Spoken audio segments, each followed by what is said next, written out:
Crocodiles are the ruthless assassins of Africa, and hippos are the unpredictable war tanks of the wild. Then why hasn't this river turned into a permanent bloodbath? The silence lingers for a moment. Let me ask you this. How can two of the most violent killers in the animal kingdom share a hunting ground, a watering hole, even a nursery, without erupting into chaos? Because this is not peace. This is a deal forged in blood, a ceasefire without a treaty, a fragile, unspoken rule book written across centuries of violence, and one wrong step, one bad decision will ignite it all. We expect nature to make sense. Predators hunt, prey runs, strength rules. But in this corner of the wild, things aren't that simple. Because here, the two most dangerous creatures don't just coexist, they sleep beside each other. Not out of respect, not out of friendship, but because each one knows.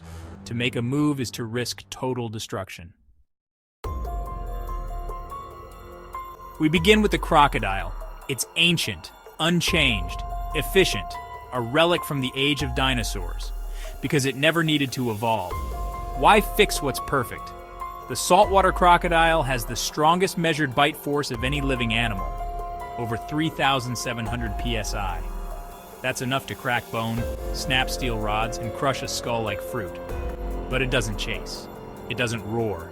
It waits, still, silent, watching, until it's too late.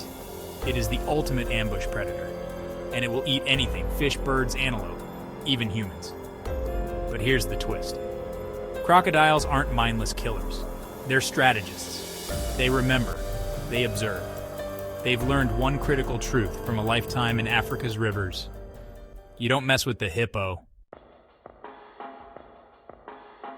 The hippo is what happens when nature builds a battering ram and gives it rage. People underestimate them. They see a yawning face and assume it's sleepy. That yawn? It's a threat display, showing off jaws that open 150 degrees wide and teeth over a foot long, with a bite force up to 1,800 psi. It's not the strongest in the wild, but it's applied with precision and terrifying speed. They don't eat meat, they aren't hunters, but they kill anyway. Out of territory, out of spite, sometimes out of sheer agitation. Hippos kill more humans every year than lions, elephants, or crocodiles.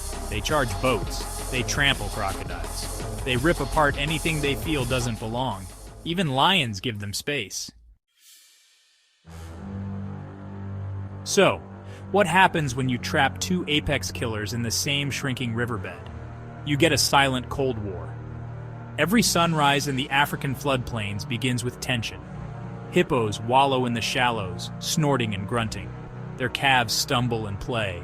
Crocodiles line the mud banks, eyes half submerged, motionless, waiting. There are no fences here, no guards, just instinct.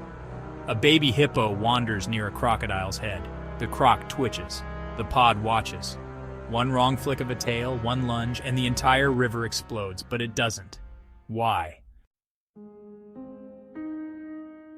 Because crocodiles, for all their power, know this. Killing a hippo calf is never just one kill. It's declaring war on an entire armored family.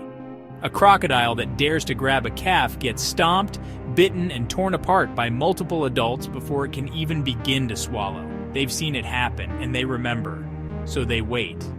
But don't think the hippos are saints in this equation. They're not passive. They patrol the shallows like mafia enforcers. If a crocodile gets too close, the message is clear. Move or die. There are videos, raw, unedited, of hippos charging at full speed, grabbing a 10-foot crocodile in their jaws and throwing it like driftwood. Sometimes crocs survive, sometimes they don't. But the point isn't to kill, it's to control. This relationship is about dominance, not diplomacy. The crocodile isn't afraid of being eaten. It's afraid of being crushed before it can fight back. And the hippo isn't afraid of being hunted. It's afraid of being caught alone, at the wrong time, in the wrong place. Because every day the river changes. And when night falls, everything shifts. During the day, hippos rule. They stay in the water, they cluster, they move in pods. But at night they leave. they head out onto land, traveling miles to graze. And in those hours, the crocodiles reclaim the river. That's when it becomes dangerous for the young and weak. A calf that strays too far behind. A mother distracted. That's when a crocodile makes its move. And sometimes, it works. Yes, hippo calves do get taken. There are no perfect defenses in the wild, just odds. And sometimes the crocodile gets lucky. But here's the terrifying truth. When that happens, it's remembered. Hippos have been seen returning to crocodile nests, crushing eggs in retaliation. They've been seen attacking lone crocs days after an incident, unprovoked. This isn't instinct. This is something deeper: revenge. So what keeps this whole system from collapsing into war? The same thing that keeps nuclear powers from launching missiles: mutually assured destruction. Both sides could annihilate the other, but both sides know they probably wouldn't survive it either. It's a relationship built on restraint, on fear, on a million small decisions not to act because the risk is just too high. But that balance, it's not permanent. In times of drought, when rivers shrink and food disappears, the boundaries blur, territories overlap, space tightens, tempers rise. That's when mistakes happen. A croc gets too bold, a hippo gets too aggressive, and the river turns red. There are cases, many of them, of full-blown battles. A massive bull hippo stomping into a croc-filled section of river, scattering reptiles like stones. A mother crocodile defending her nest against an aggressive hippo, lunging, snapping, holding ground. These moments are rare, but when they happen, they are catastrophic. Because once that fragile truce is broken, nothing stops the violence. It spreads. One conflict becomes many. One death triggers more, and eventually both species suffer. That's why the wild developed this system. Not through reason, not through kindness, but through centuries of bloodshed that taught them one thing. You only start a war if you're ready to lose everything. So the next time you see a hippo yawning beside a crocodile, don't call it peace. That's not peace. That's a warning. That's a heartbeat away from chaos.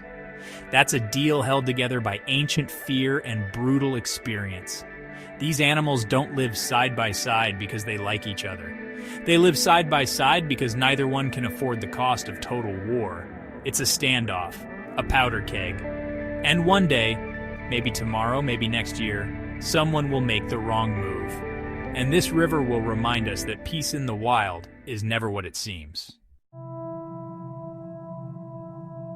If this shook your view of the animal kingdom, if this made you question what really keeps nature in balance, then subscribe to World Wild Earth, where we take you past the obvious, beyond the surface, and deep into nature's most dangerous secrets.